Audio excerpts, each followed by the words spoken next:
Bismillahirrahmanirrahim. Ku butuh maafmu ibu. Subhanallah. Entah saya harus merangkai kata seperti apa untuk mengawali ini. Karena jujur berat rasa hidup yang kita alami di dunia ini tidak akan pernah berat kembali kita rasa kalau Allah sudah ridho dalam hidup kita. Iya ya. Dulu kita merengek meminta sesuatu kepada orang tua kita, berharap apa yang kita pinta diberikan. Bergulirnya waktu, kita sudah mulai kayak orang tua, dan orang tua kita pun ternyata sudah bukan lagi orang tua kita yang 10 tahun yang lalu. Dia mulai merengek, dia mulai seperti anak kecil. Karena tadi orang kalau sudah usia 40 itu puncak, 41, 42 itu makin menurun, sampai yang Nabi katakan sittin wa sab'in, antara 60-70. Makin kesana usianya makin seperti anak-anak, sementara kita makin dewasa. Kalau dulu orang tua kita menyiapkan maklum yang banyak untuk kita, 10 dosa pernah kita lakukan, orang tua kita siapkan 11 maaf loh untuk kita. Dulu kita pernah berbuat 100 maksiat dalam hidupnya, pun dia siapkan 101 maaf untuk kita. Rengekan kita sesuatu yang membuat dia terbangun di malam hari. Tangis kita membuat dia bahagia bahwa anaknya sedang hidup. Karena kalau bayi lahir kan dibikin nangis. Tangis bayi itu lambang kehidupan, sehingga kalau ada bayi menangis, orang tuanya bangkit. Walaupun malam hari. Ibu, apa yang membuat engkau bangun di malam hari? Anakku menangis. Kau bisa tahu itu suara anakmu? Iya. Walaupun dibarisin berapa banyak bayi, ibu bisa paham jadi suara tangis anaknya. Tapi kan tidak ada yang membayar per liter air susumu. Tapi kan tidak ada yang menggajimu. Bahkan yang memujimu pun tidak ada. Ketika kau kurang tidur di malam hari, kau bangun pagi hari dalam kondisi kurang istirahat, mukamu pucat, tak ada yang punya empati kepadamu. Kenapa kau mau lakukan itu? Dia anakku. Dia anakku. Aku tahu bahwa anakku memang mampunya menangis. Dia tidak mampu yang lain. Lihatlah, mulai tumbuh dewasa, mulai tumbuh besar kita di hadapannya. Barang-barang indah yang pernah dia beli dengan cara mencicil, kita bisa pecahkan semudah kita menghancurkan. Marahnya, murkanya tidak seperti murka kita ketika orang tua kita berbuat salah kepada kita. Rasa maklum yang dia berikan kepada kita, ini yang membuat kita nggak akan pernah bisa mengalahkan jasa mereka. Sama dengan ketika kita merasakan kasih yang teramat sangat dari ibu kita, kita lupa bahwa kita nggak bisa menemukan di tempat lain. Cuma karena keseringan kita mendapatkan itu, ada orang lain yang memberikan. Mungkin saat itu lebih baik ketimbang yang diberikan orang tua kita, kita bisa berpindah hati. Cuma gara-gara kecantikan istrimu dan calon istrimu, lucunya anakmu, hebatnya posisi pekerjaan yang sekarang kau berada di atasnya, rumah KPR yang baru kau ambil, yang tak kau pandang halal dan haramnya, kau lupa itu semua kau dapat karena doa orang lemah yang menanti kedatanganmu. Kau lupa kamu bisa seperti ini, ada sebuah bagian doa yang pernah dipanjatkan oleh orang tuamu. Sejak dalam kandungan dia sudah meminta kepada Allah sambil berkata dengan sakit yang dia rasa, Rabbi habli minas salihin. Dia tidak menuntut kau jadi apa, yang dia minta cuma satu, Rabbi habli minas salihin. Ya Allah, berikan kepadaku anak yang saleh, bahwa kelak pun nanti yang masuk ke lubang kubur kita pun doa anak yang soleh, bukan tampang anak yang soleh. Bukan ya, kita berharap kesempurnaan, iya, cuma Allah nggak melihat pada penampilan kita. Nabi mengatakan, Innallaha la yanzuru ila suwarikum, wala ila ajsamikum, walakin yanzur ila qulubikum wa a'malikum. Allah tidak melihat pada penampilan kalian, Allah tidak melihat pada performance kalian, Allah tidak melihat. Yang Allah lihat hati dan perbuatan kalian. Karena di hatimu ada akal, di hatimu ada iman. Orang tua yang berilmu sejak kecil anaknya dijaga menatap pandangan buruk, mendengar sesuatu yang buruk, menyentuh yang buruk, melangkah pada yang buruk, karena dia berharap hatinya bersih. Bukankah sering ditekankan bahwa hati ini tergantung yang dilihat, hati ini tergantung yang didengar. Apapun yang kau lakukan dalam kehidupanmu, itu mewarnai hatimu. Orang tua yang berilmu bukan cuma mengatasnamakan Rabbi habli minas solihin. Soleh ada sebabnya. Sama dengan kita nanti, orang tua kita makin hari makin lemah. Ada yang membimbing kita, ada. Orang tua kita dulu tidak ada. Mereka hidup di zaman dimana saat itu betul-betul susah mencari kajian. Masa itu tak ada yang mengingatkan kami, di mana ada kajian sebanyak ini, paling Idul Fitri, Idul Adha, itu pun tak ada yang mengajarkan kepada kami doa untuk saling mendoakan ketika Id. Kalian sudah sampai dakwah kepada kalian. Manakala datang Idul Fitri, Idul Adha, katakan taqabbalallah minna wa minkum siyamana wa siyamakum salihul a'mal insyaallah minal a'idin wal fa'idin. Makanya ketika sekarang kamu lebih baik daripada kami, ilmu yang kau miliki untuk menutupi kekurangan kami. Seorang pemuda, seorang pemudi yang berilmu, dia tahu sekali apapun kondisi orang tuanya, karena masa lalunya yang mungkin tidak terdidik dengan cara yang baik. Islam hanya mengatakan wa in jahadaka ala an tusrika bi ma laysa laka bihi ilmun fala tuti'huma wa sahibhuma fid dunya ma'rufa. Kalaupun orang tuamu kafir, jadi insyaallah orang tua kita enggak nih, tapi kalaupun orang tuamu kafir dan mengajak kamu untuk berbuat kufur, berbuat syirik, kacamata Islam mengatakan fala tuti'huma, jangan dipatuhi. Karena ini sudah bicara akidah. Ini sudah bicara akidah. Orang yang berilmu, orang yang tahu bahwa ilmu yang dia miliki ini bukan untuk menjadi hakim buat orang di hadapannya, apalagi itu orang tuanya. Orang tuamu kafir, mengajak kepada perbuatan syirik, fala tutihuma, bukan wala tutihuma, fala tutihuma. Cepat, kamu jangan patuh, ini akidah, urusannya Allah. Kalau orang tuamu tidak muslim dan dia mengajak kesyirikan sampai selevel itu, jangan kau patuhi, cepat jangan kau patuhi. Tapi ingat, wasahibhuma fid dunya ma'rufa, bukan fasahib. Karena memang ayat mengabarkan kepada kita bahwa tidak gampang untuk menjadikannya dia sahabat. Bukan tugas kita untuk menjadikan orang tua kita baik,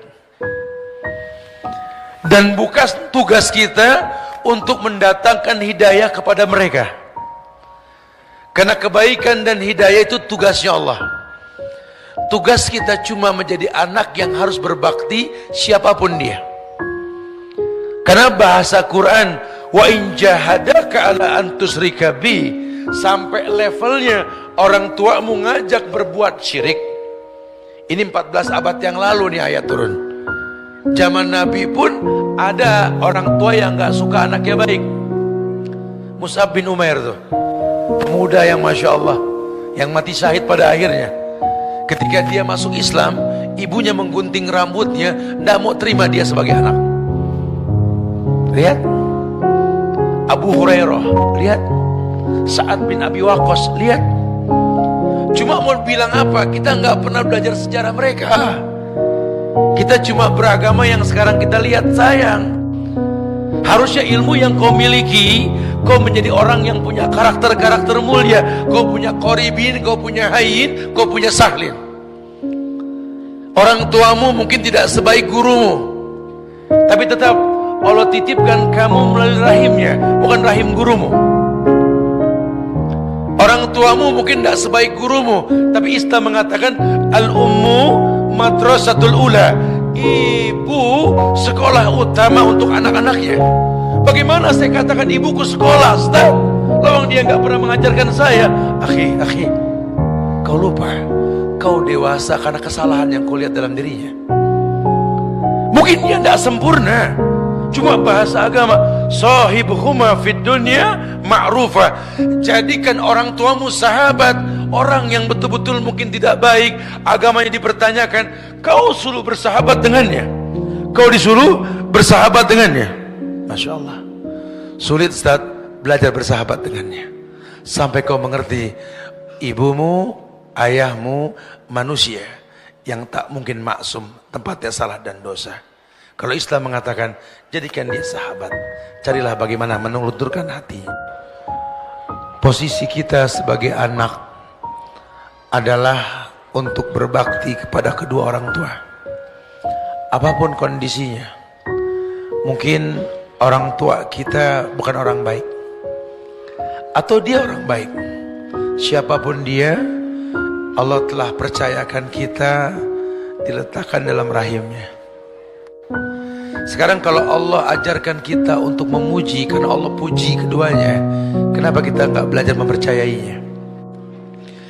Makin tinggi ilmu yang kita miliki, makin tinggi jenjang pendidikan kita, seakan-akan terbukalah keburukan di hadapan kita. Dan orang yang paling dekat dengan pandangan kita adalah orang tua kita. Kita menjadi hakim buat mereka. Kita lupa bahwa Allah pernah titipkan kita melalui mereka. Kita lupa bahwa yang kita butuhkan itu bukan pengakuan salah dari mulutnya. Tidak. Apapun kondisinya yang Allah ajarkan kepada kita, sahibhuma fid dunya ma'rufah. Jadikan keduanya sahabat. Sahabat dalam hidupmu. Istilah sahabat ini istilah orang yang kita sayangi, yang kita sukai, yang kita siapkan maklum yang banyak atas kesalahan yang dimiliki. Nah, Allah katakan sahibhuma fid dunya ma'rufah. Bahkan ditambahkan ma'rufah, terang-terangan. Jadikan orang tuamu sahabatmu. Mungkin kau lihat kesalahannya, siapkan maklum untuknya. Tujuannya apa? Tujuannya untuk menggapai ridhonya. Karena apalah arti nama besarmu di mata manusia? Apalah artinya nilai yang kau miliki setiap bulannya, minggunya, atau hariannya? Apalah artinya kemuliaan yang sekarang kau rasa kalau ridho mereka tak kau miliki? Masya Allah. Tingkah laku kita melukai hatinya karena kita nggak kenal dia. Kita nggak pernah bertanya sama dia, Mah, pernahkah Mama punya harapan dalam hidup Mama? Anakmu ini Mama pengen jadi apa? Tanya. Kita nggak pernah bertanya begitu. Kita lupa dia juga manusia yang punya harapan. Dulu waktu dia menikah dengan ayah kita, dia juga punya sejuta harapan. Pun ketika mengandung kita, ketika melahirkan kita, dia pun punya harapan. Cuma bergulirnya waktu, masa tak berulang, banyak harapan yang pupus di tengah jalan. Padahal tidak ada kata terlambat. Kalaupun dia pengen kita jadi orang sukses, di hati kecilnya tetap yang dia butuhkan anak yang soleh, anak yang mengerti bahwa makin hari orang tuanya makin penuh dengan kekurangan. Ada sepasang suami istri yang baru menikah. Dia gandeng tangan istrinya, dia datangi orang tuanya. Selesai honeymoon dia pulang dengan muka berseri keduanya. Assalamualaikum Ma. Assalamualaikum Pa. Gandeng tangan pasangannya, berharap orang tuanya bahagia melihat kebahagiaan dia. Tapi ternyata orang tuanya malah bermurung muka, tidak bahagia seperti yang diharapkan. Allah Karim. Iya, seperti ketika kita kecil dulu merengek waktu ayah kita mau kerja, betul? Orang ayah kerja buat nyari uang, buat beli makanan buat kalian rengekin. Iya, kekerdilan kita saat itu karena kita nggak tahu apa yang dikerjakan. Sama orang tua kita pun sekarang kayak anak-anak. Coba sekali-kali kau datangi dia berdua. Assalamualaikum ma. Waalaikumsalam. Saya nggak bisa tidur mas beberapa hari ini. Kenapa? Melihat muka mama nggak bahagia ketika saya gandeng pasangan saya kemarin. Kenapa ma? Jujur kenapa? Dia akan berkata, ya Allah nak, hati ini nggak bisa didustai nak. Ketika kau gandeng tangan lentik, jari lentik istrimu, mama melihat tangan mama sendiri nak. Ya Allah, udah berapa lama tangan keriput ini tak digandeng oleh anakku. Ya Allah, dulu tangan ini ketika melepas pegangan tangannya, kau menangis nak. Sekarang mama cuma bisa melihat, Masya Allah. Mama cemburu nak. Kau letakkan kepalamu di pundak kekasihmu nak, istrimu. Dulu kamu pernah meletakkan kepalamu di pundakku. Enggak tahu nak, ini timbul dengan sendirinya nak. Makin hari ibumu ini makin tua nak, bukan makin muda. Makin merasa ada yang hilang dalam hidup. Susah mengungkap kata ini nak. Dulu kau pernah tidur di atas pahaku nak, kubalur kau dengan doa nak. Tapi setelah doaku diijabah oleh Allah, kau lupa nak. Kau mulia sekarang karena doaku. Aku malu mengungkapkannya nak, karena kulakukan karena Allah. Tapi sebenarnya kalau kau dekat denganku nak, ketika aku ajarkan kepadamu makan, kusuapkan kau dengan pisang yang kuhaluskan, kau tatap wajahku nak. Kau lupa nak, bahwa wajah ibumu ini makin hari ini makin menua nak. Harusnya kau sadar nak, ibumu bukan ibumu yang 10 tahun yang lalu nak, yang menyiapkan maklum yang banyak untukmu nak. Tapi sekarang ibu berusaha untuk berharap kau pun punya maklum untuk ibumu nak.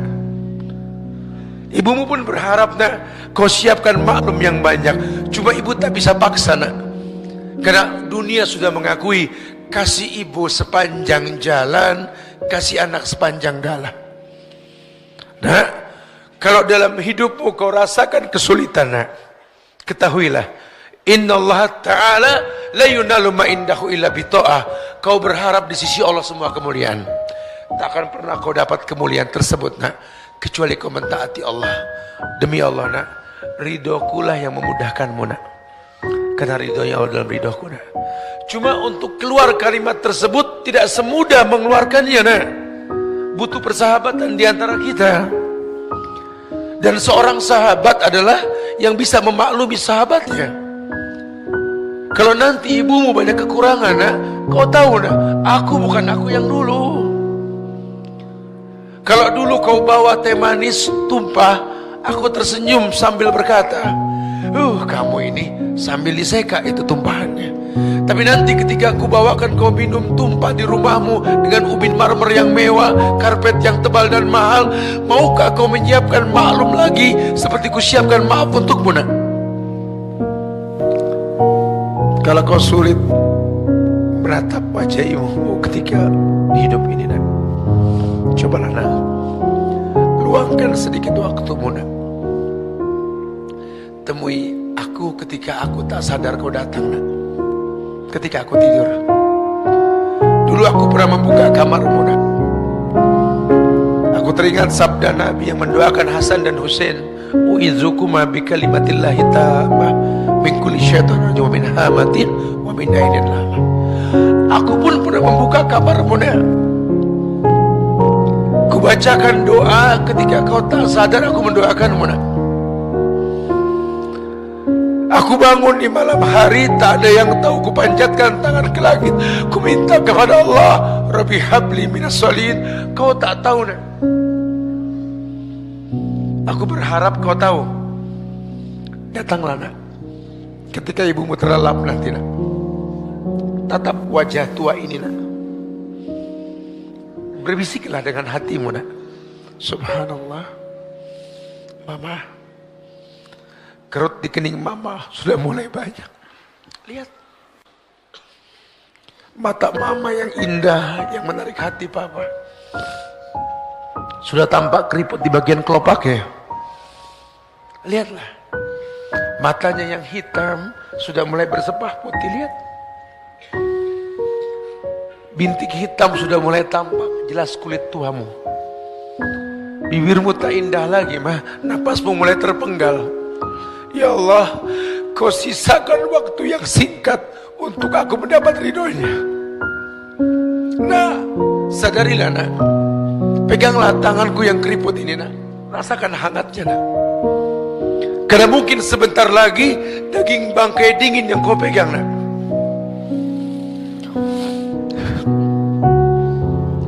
Kalau nanti aku sudah tiada nak, kau bisa berbakti mendoakanku. Kau bisa berbakti memohonkan ampun untukku. Tapi tak lagi kau bisa dapat ridhoku nak. Kau tercipta untuk berbakti nak, bukan menjadi hakim dalam hidupku. Kau lihat, hari bergulir waktu berganti, orang tuamu makin punya kekurangan nak. Ilmu yang kau miliki jadikan sebagai sebab tambahnya pemahamanmu. Kau butuh mereka seperti mereka butuh dirimu. Tidak ada yang sulit di atas dunia ini. Bahkan kematian pun tak terasa sakit. Ini yang dipertontonkan oleh Abdullah bin Zubair. Zubair bin Awam, ayahnya Abdullah bin Zubair, ketika kematian ingin mendatanginya, yang dia temui ibunya Asma binti Abu Bakar. Ibunya yang sudah buta. Asma di hari tuanya buta. Zubair berkata kepada ayahnya, kepada ibunya, duhai ibu, mungkin ini perjumpaan kita yang terakhir. Kenapa kau berkata seperti itu wahai Abdullah bin Zubair? Pasukanku sudah terjepit. Musuh akan membunuhku. Al-Hajjaj As-Saqafi. Doakan anakmu ibu. Berilah ridhomu padaku. Asma berkata kepada Abdullah bin Zubair, wahai anakku, peluklah ibumu. Mungkin ini pelukan yang terakhir untukmu. Ketika dipeluk, Asma merasakan ada baju besi di badan anaknya yang ingin menghadapi kematian melawan musuhnya, yang dia dalam posisi terjepit. Ketika dipeluk, Asma yang buta merasakan ada baju besi yang menghalangi antara badannya dengan badan anaknya. Dilemparkan anaknya sambil berkata, buka bajumu nak, buka bajumu, buka baju besimu nak. Inikah anak Zubair bin Awam? Inikah cucu dari kekasih Rasulullah Abu Bakar As-Siddiq As-Siddiqul Akbar? Inikah anak dari Asma pemilik dua ikat pinggang, ingin menghadapi kematian, memohon ridhoku dengan baju besi yang kau pakai? Buka bajumu nak, temui kematianmu nak. Tiap tetes menjadi saksi di akhirat nanti. Ibumu ridho nak. Terjadi kematian, ridhonya ibu tidak membuat dia panjang umur, dia mati. Karena kullu nafsin dha'iqatul maut, setiap yang hidup pasti didatangi oleh kematian. Dan terlaknatnya Al-Hajjaj As-Saqafi ketika sudah mati ini Abdullah bin Zubair bin Awam, ini disalib dia di atas sebuah batang kayu dan dicemooh. Asma mendatangi anaknya sambil mendoakan keridhaan dan tunggu ibumu di pintu surga.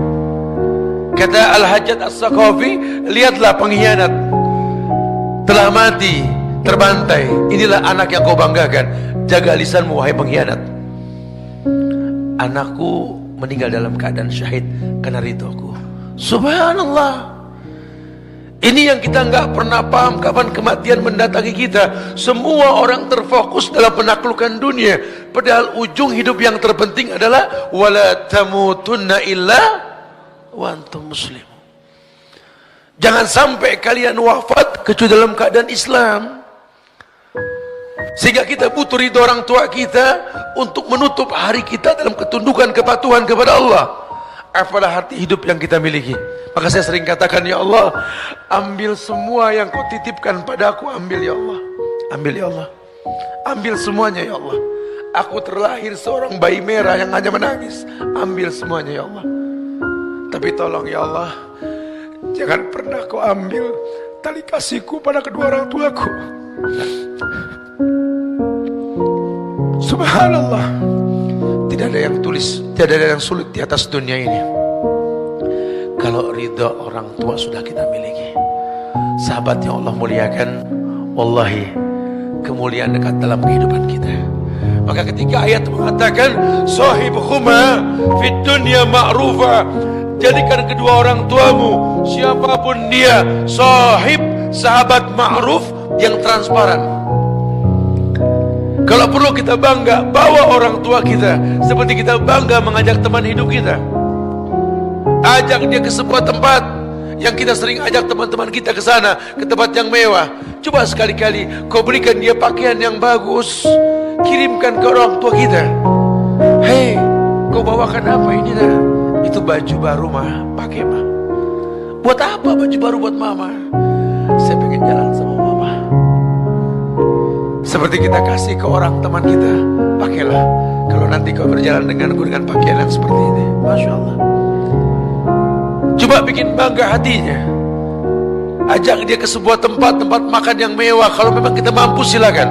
Atau ke tempat makan yang memang dia sukai, lakukan. Atau paling tinggi yang paling indah, mengumpulkan dua pemandangan mulia di muka bumi ini. Kumpulkan uang, mulai kita pikirkan, kalau benda dunia bisa kita cicil, kenapa kita nggak berpikir umrah untuk kedua orang tua kita? Kalau perlu jejak sahabat ini memberikan fasilitas buat teman-teman ini untuk tabung umrah, sehingga satu waktu nanti kita, ya Allah semoga dimudahkan, saya akan bimbing kalian, bawa orang tua kalian, yuk kita putari Ka'bah. Tatap dua pemandangan indah di muka bumi ini, memandang Ka'bah, memandang wajah orang tua. Karena dua benda inilah yang kalau kita lihat, sunnah kita membaca doa. Bacalah doa ketika melihat Ka'bah. Allahumma antas salam wa minkas salam fahayna rabbana bisalam. Tapi kalau melihat wajah orang tua, Allah yang mengatakan wakhfid lahuma janaha dhulli minar rahmah wa qul rabbirhamhuma kama rabbayani shaghira. Merendahlah kau di hadapan orang tuamu sambil kau tatap wajahnya, sambil kau katakan rabbirhamhuma kama rabbayani shaghira. Ya Allah, kasihi mereka ya Allah seperti mereka mengasihiku waktu aku kecil dulu ya Allah. Lihat cara Islam. Tujuannya jelas. Tidak ada yang sulit di muka bumi ini kalau ridho Allah sudah kita gapai. Dan ridho yang paling dekat, ridhonya orang tua. Orang tua saya sudah nggak ada, gimana Ustaz?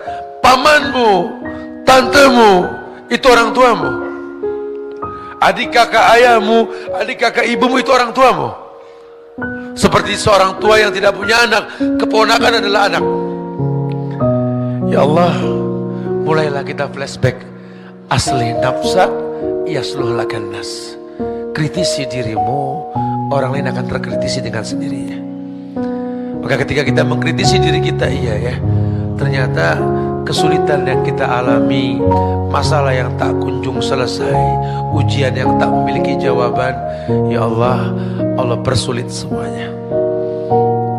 Untuk menghilangkan kesulitan tersebut, yang paling mudah, jadikan orang tuamu sahabat dalam hidupmu. Kalau dia sudah senang dengan hubungan persahabatan dengan kamu, maka tidak ada yang sulit di muka bumi ini, insyaallah. Subhanallah. Mudah-mudahan Allah getarkan hati kita ini untuk setelah ini temui orang tua kita. Ambil tangannya, rasakan wangi kulitnya. Rasakan. Karena mungkin besok daging bangkai yang kita cium dari dirinya, kita tak pernah tahu.